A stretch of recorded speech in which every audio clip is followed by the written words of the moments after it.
Bonjour à tous et bienvenue dans cette nouvelle vidéo. Dans cette vidéo, je vais vous donner mes 5 conseils pour commencer dans l'immobilier.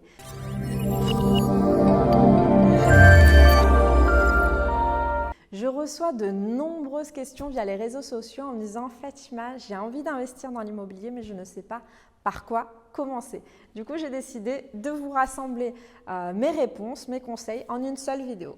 Mon premier conseil, ça va être de faire attention à vos comptes, d'assainir vos comptes. Alors, ça va être d'avoir une gestion, ce qu'on appelle une gestion de bon père de famille.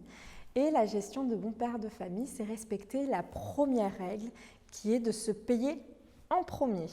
Donc, il va falloir regarder l'épargne que vous pouvez mettre de côté régulièrement, j'insiste sur le mot régulièrement, et de commencer à le faire. Donc, un petit conseil, vous regardez les 3 derniers mois, vos comptes sur les 3 derniers mois et vous regardez en fait tout le superflu que vous avez pu consommer et ce que vous pouvez supprimer, ce que vous ne pouvez pas supprimer. Il faut aussi savoir se faire plaisir, il n'y a pas de problème. Mais là, c'est vraiment de réfléchir en bon gestionnaire et commencer à épargner. Donc ça, c'est la première des choses, donc clarifier vos comptes. D'accord ? Ensuite, le deuxième conseil que je vais vous donner, ça va être de vous former. Donc, beaucoup vont dire de toute façon, elle prêche pour sa paroisse parce qu'elle est formatrice en immobilier, mais c'est surtout un conseil que j'ai appliqué moi-même. Je me suis énormément formée, j'ai lu énormément de livres, j'ai investi dans des séminaires qui soient proches de chez moi ou très très loin de chez moi. Donc, c'est vraiment quelque chose de très important de pouvoir s'inspirer des personnes qui ont atteint les objectifs que vous souhaitez réaliser. Donc ça, c'est une des choses qui est très très importante parce que ça va vous permettre de mettre un coup d'accélérateur dans vos investissements. Vous allez éviter de nombreuses erreurs qui coûtent cher, qui coûtent même très cher pour certains, et vous allez pouvoir avoir en fait un concentré d'expérience en une fois et toutes les erreurs à éviter pour éviter de vous faire perdre votre temps et votre argent. Donc ça va être la seconde des choses, ça va être de vous former.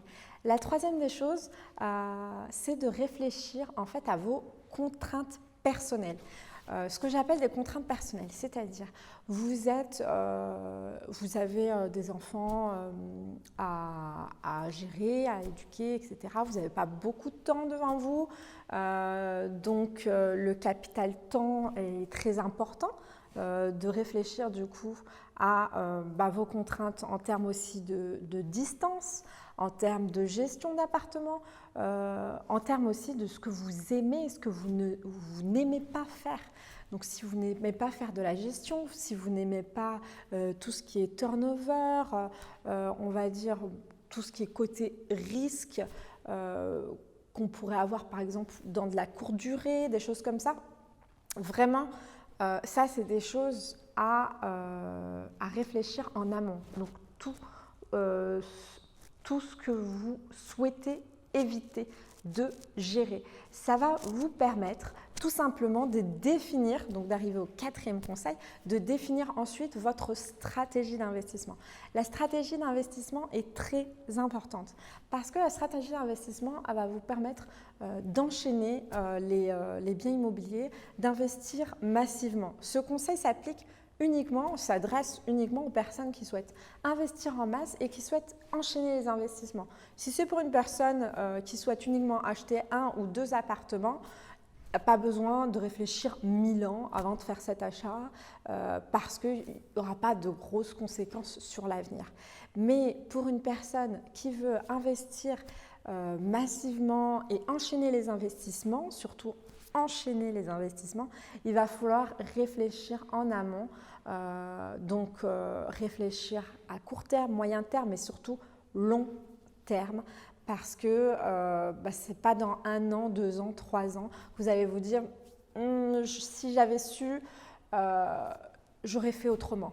Donc j'aurais investi en nom propre, j'aurais pas investi en société ou j'aurais investi comme ci, comme ça. C'est vraiment très très important de réfléchir à votre stratégie d'investissement. Et le dernier conseil qui n'est pas des moindres, qui est le plus important pour moi, le dernier conseil, le cinquième qui n'est pas des moindres, ça va être just start it. Donc de juste commencer. Je ne vais pas vous dire comme une des célèbres marques Just Do It, parce que Just Do It veut dire en fait de faire dans sa globalité. Là, c'est vraiment Just Start It. Commencez, faites un premier pas. Commencez par des visites, commencez par appeler les agents immobiliers, commencez à regarder les annonces. Et juste commencer, même si c'est commencer petit. Pour ceux qui me connaissent, moi je dis toujours de voir grand et de commencer grand directement. Mais pour les personnes qui sont un peu plus frileuses et qui n'ont pas, on va dire, qui ont une aversion au risque ou des choses comme ça, commencez petit, commencez, mais just start it. Donc voilà, ça va être mes 5 conseils pour commencer tout de suite dans l'immobilier. Si vous voulez en savoir plus, n'hésitez pas, je vous offre une conférence. Vous avez la description, vous avez le lien dans la description et cette conférence est totalement offerte. Si cette vidéo vous a plu, n'hésitez pas à vous abonner et me laisser un commentaire. À très vite.